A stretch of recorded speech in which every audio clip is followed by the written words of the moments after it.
Magandang araw po mga kababayan ko sa lungsod ng Maynila. Sana po nasa mabuti kayong kalalagayan sa mga oras na ito. Ito po ang inyong lingkod, si Yorme po, sa programang Talk to the People. Kung saan dito po ay nilalahad namin ang update sa mga naganap, nagaganap at magaganap sa ating lungsod. At sa aking mga minamahal na lolo't lola, po hangga't maaari po, lagi po sana kayo nasa lilim. Napakainit po ng panahon. Uminom kayo lagi ng tubig, ha? Yorme, Hirap I po. love you. I love you too. Lolo't lola ko. Mga batang Maynila na nag-i-enjoy sa 6 na distrito ng Maynila. Libre Shoutout sa mga nating, kabataan dyan. yan, oo. Natutuwa naman ako, may nagbigay pa ng yelo. Blocking yelo sa Dapitan, swimming pool. But anyway, libre po yan. At ano lang, ini-schedule lang para lahat ma-accommodate. Kaysa naman sa kalsada ho kayo. But today, kaya po kami nag-live. Ito pong programa ng Manila Public Information Office kung saan meron pong ibinigay sa amin video. Particular po sa akin. No? Nakita ko po yung insidente sa Happyland. Mas kilala po itong Happyland, di ba? Sa Happyland kayo nangyari. Ito pong insidente, away magkakapitbahay, hindi pagkakaintindihan, mainit ang panahon, higantihan, meron pong isang nabiktima sa naganap na krimen. Biktima po ay si John Bacolod, 46 years old, resident of GK Compound, Halo-Halo Street, Tondo. Sa Barangay 105 po yun. Medyo malaki po yung Barangay 105 eh. Happyland, Ulingan, o yung NHA Temporary Housing, saka yung proper. Yung po to sa kabilang side ng Barangay 105. Pakita mo nga yung video. Ito po yung insidente, baka napapanood nyo na po at nagbabaral. Pasintabi na lamang po sa mga manonood. Kung medyo po mahina ang ano ninyo, lobby ito unang yan. So anyway, yan po, tama na. Dalawa po yung suspect. Immediately when I was asked, when I was informed of the incident, we directed the Manila Police District to go after to the suspect. Mabuti naman, nagpaabiso yung isa natin dating pulis din ng Maynila at yung pamilya ng mga suspect. Dahil alam po ninyo, I promise you, maaaring makatakas kayo, pero sa matter of time, talaga pong halugugin namin. Sa abot ng aming makakaya na makapagbigay ng hustisya at kapanatagan sa mga posible at mga biktima ng mga krimen, whether petty crime or ganitong karumal-dumal na sitwasyon. Nagparating ko sa atin na impormasyon na susuko. Sila po tumakbo sa Bataan.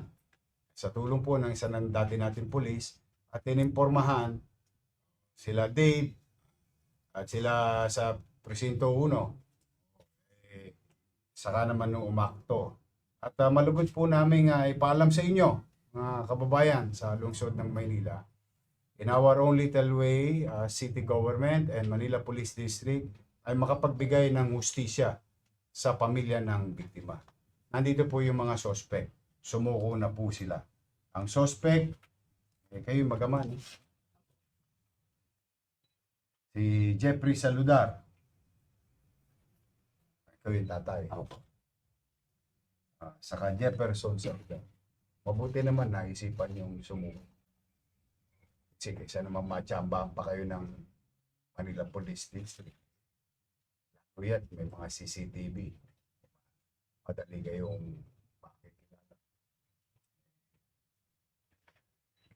Sila po ay na-inquest na. Kanina. Sa na-inquest? Ngayon? 2 o'clock. So, nandito rin po yung pamilya ng biktima na nasa labas. Lalong-lalo na. So, matanda. Diyos ko, nakakalungkot. Nakikiramay po ko sa pamilya ng biktima. At magkaganon, we're happy to inform you that in less than 12 hours, masasabi po namin na another case solved by the Manila Police District. Sa kusang pagsuko naman at kusang kakaharapin ng mga suspect na to na mag-ama yung hustisya. Hayaan natin ang husgado kung ano ang magiging pasya. As far as the city government is concerned and Manila Police District, another case solved, crime happened in the city of Manila. So muli po sa inyo, meron po kaming ito po inaabangan ng mga media dahil nga po nag-viral na. So I will let them open the question hour. O kayo, baka may tatanong kayo sa mga suspect. Ito, from ABS-CBN. Ako, Mayor, siguro dun sa tatay mo na. Sir, nakita kayo dun sa CCTV. Sino po yung nagpaputok ng baril? Sino po? Ako po. Ano pong baril yung dala? Po. Saan niyo po nakuha? Ako po sa dati, nangangalakal lang po. Oo. Nabili lang po. So sa inyo yung baril? Opo. Sige po. Nahitapon po, natarantawin po ako eh.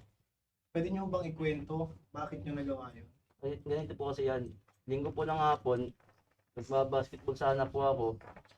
Tapos biglang may tumakbo sa likod ko. Ito nga po si Kuya Bunso, may hawak na patalim. Tapos napatingin po sa akin, tumakbo po ako sa court. Buti nga po, nakatalon nga po ako eh. Kundi nabutan po, ang dami ko pong gasgas dito. Tsaka po sa tuhod. Tsaka Lunes po, tapos nagka-blatter po kami nun. Tapos pumunta po kami sa bahay, tinatago po ng magulang. Tapos Lunes po ng umaga, nakita ko po siya kay Kagawad Bal, nagko-computer. Kinumpronta ko siya, bakit niya ako ginanon, wala naman po akong kasalanan sa kanya.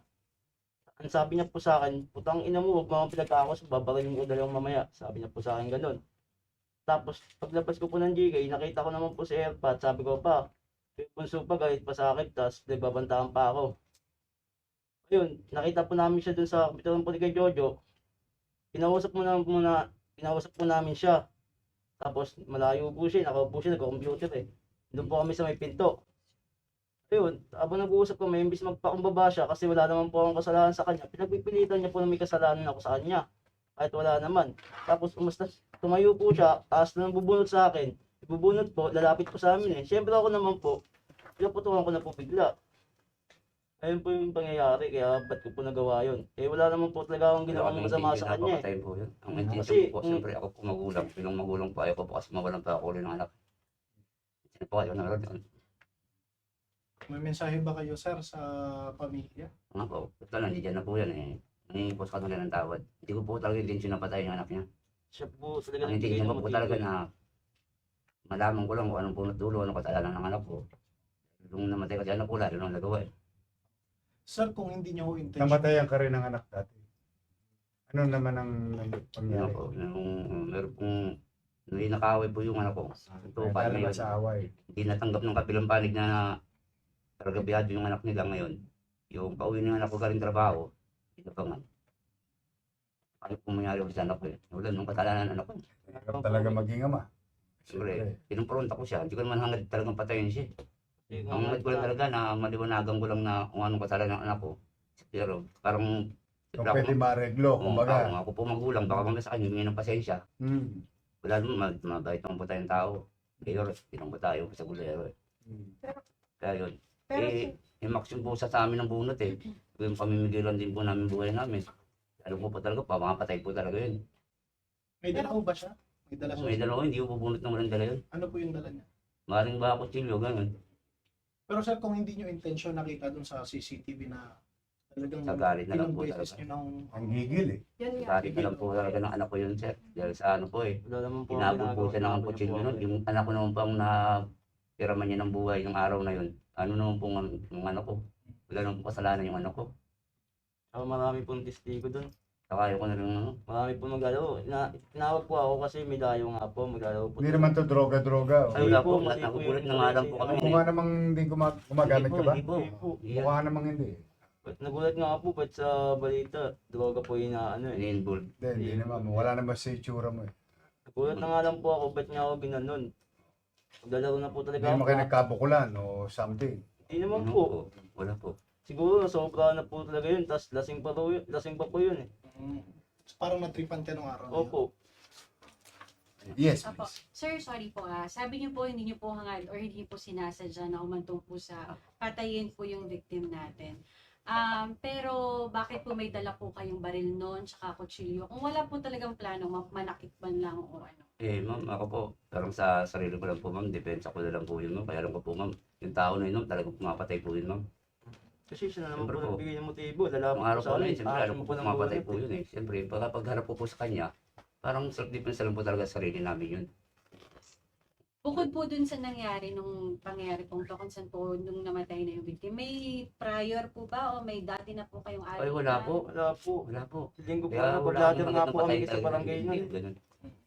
Pero kilala nyo na ho siya. Opo, kilala ko na yun. Bahay. Sa lugar. Kapit-bahay yun, kalugar yun. Palikod bahay niya po. Kalikod bahay ko lang po yun. Pero yung sinasabi nyo kuya na Sunday, yung aambahan ba kayo ng saksak? Hindi, talagang Opo, sinaksak po siya. inabot po. Hinabol po siya po. Buti nga po, nakatalon na ako ng Marami po sinibata. kami mga magiging testigo ron. Oo. Tapos pinagbantaan pa po anak ko na mamaya lang kayo sa akin dalawa, babariling ko kayo. Ano po sabi niya? So, gumanti kayo. parang Hindi po ganun. kami gumaganti. Hindi, Ang hangad ko kinukwento po namin. kasi, sabi ko sa anak ko, anak, huwag kang gagawa ng hindi maganda. Ako na bahala kakausapin ko. Baka mamaya, siyempre bilang magulang, humingi sa akin ng dispensa. Po ang ano ko, hangad ko. Tapos naglalaro po siya ron ng computer kay Jojo. Kung hangad po namin napapatayin yun, hindi ko na po siya interest na tawagin. Hindi na po namin siya Dahil nakatalikod po nakausapin. siya eh. Kung talaga interesado ako pumatay, antimano susugod na ako, papatayin ko siya. Pero hindi ganun ang ginawa ko. Tinawag ko pa siya, bunso. Ano ba kasalanan ng anak ko siya? So, Kaya lang, ba't parang pinanggigilan? Yun nga. ito po, nanggigil na po yung anak ko. Mayor, kay Ako na po. baka Nagdilim ang paningin mo. isa ginawa nga po sa kanya nung ano eh. Nung linggo ng hapon, yung maglalaro na siya ng basketball. Kasi masyadong ano eh, sobra galit eh. So, Kaya nga po eh. linawin lang natin sir ha.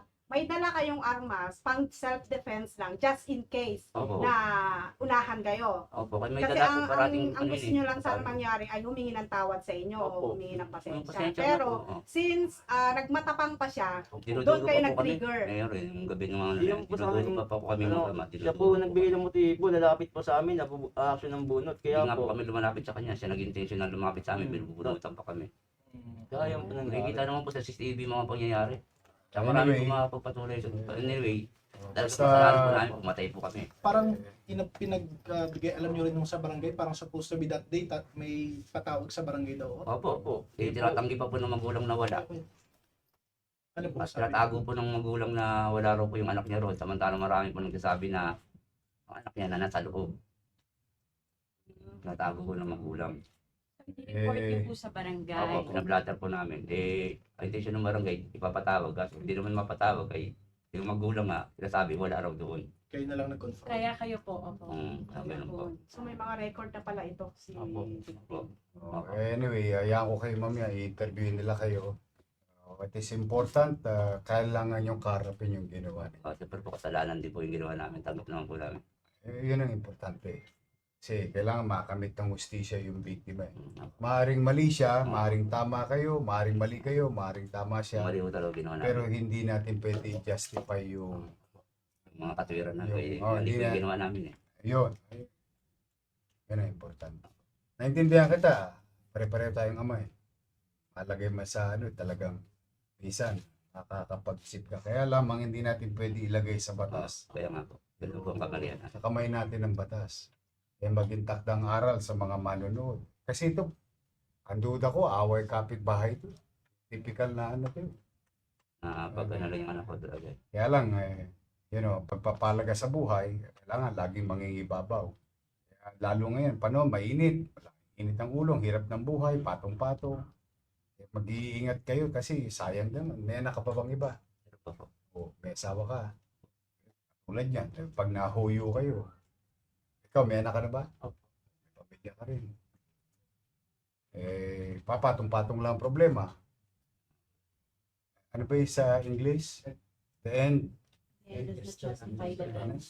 The end of the Yun na yun, bago na pala. The end does not justify the means. Sana po ito, no? Sana po talaga na yung mga ganitong istorya, lalo't ibinabalita ng yan, ang media, makapulutan natin ng aral at leksyon. Sa buhay, hindi talaga tayo pwedeng magpabigla-bigla. Hayaan natin na umiral yung proseso. Huwag natin ilalagay sa kamay natin ang batas. Napakahirap. Lalo sa Maynila mo gagawin. Kasi matter of time lang.